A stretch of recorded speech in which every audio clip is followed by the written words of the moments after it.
Grabe. Ang syunga-syunga ko talaga. Nag-recording na ako eh. Hindi na record. Ibang klase talaga ako, no? Okay, uulitin ko yung recording ko. Kasi hindi ako pwedeng mag-live.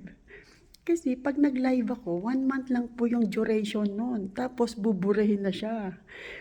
Ang instruction ni Facebook, try to save your live. Dapat daw may storage ako.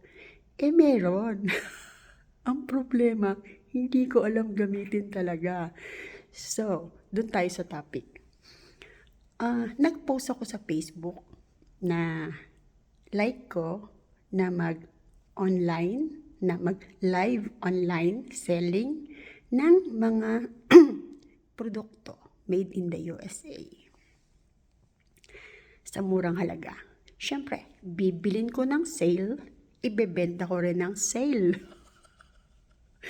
Tapos, paano pa yon? Lahat ng magla-like at heart, meron kayong free bag as a gift from me.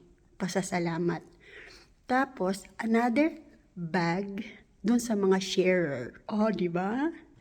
Tapos, dun sa mga magmamine, another gift na bag. 3 po yun na ipamimigay ko kada live selling. Pare-pareho kayo syempre. Kung ano itsura nun. It could be different lang sa colors. Di ba, no? Bakit ganon? Hindi pa ako nakakabenta, nagpapamigay na. Syempre, yun lang manood ka, yun lang mag-heart ka, at yun lang mag-share ka, bongga na. Tapos, may magmamine pa. Okay na ako doon. Malay mo, sa akin ka makaipon ng mga branded na bags. So, di ba? Tapos, yung mga names nyo, syempre, after nung live, kukunin ko yon, ilalagay ko doon sa raffle box. Bubunutin natin yon sa susunod na live selling. Para makita nyo, fair. Si caregiver na patas ako, diba? O, diba?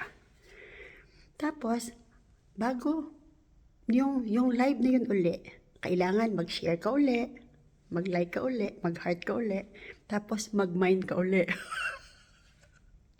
Hindi ba? Ang saya. Ang saya ko dahil hinart mo ako, nilike mo ako, shinare mo ako, nag-mind ka pa. Pasasayahin din kita, hindi ba? May suspense, ano? Diba? So, yun.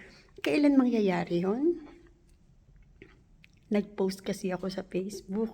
Sabi ko, pag merong 500 akong comments na nakuha, o 1,000 likes, o heart, mag-online selling ako. Pero, desire kasi ng puso ko ang negosyo. Siguro, meron lamang akong numbers na gustong ma-attain para makapag-start. At siguro, kailangan lang padagdagan pa yung aking lakas ng loob. Parang ganun sa ginagawa kong pagsagot at pagtatanggol sa sarili ko sa mga walang hiyang nung aapi sa akin. At itong kabit na ito na nanggugulo sa buhay ko, hindi ba? Alam mo, kabits, ayan, nasingit ka na naman tuloy. Ikaw, kabits ka. Manahimik ka sa pwesto mo. Nasa iyo na yung asawa ko, di ba? Siningit ko na naman. Sorry. Mga kabetsong na yan eh. So, bibilin kong sale, ibebenta ko rin ng sale. Paano yon? Magic? No. Diba? So, doon tayo sa totoo. Mahal ko kayo. Dahil minamahal ko kayo. Gagawa ako ng paraan para mahalin niyo ako. Sige po. Ito si Caregiver Nana ng Illinois, USA. Don't forget, lagi ako mag-a-update ha. Bago ako mag-umpisa, araw-arawin kaya kita. Okay. Bye everyone. God bless sa ating lahat.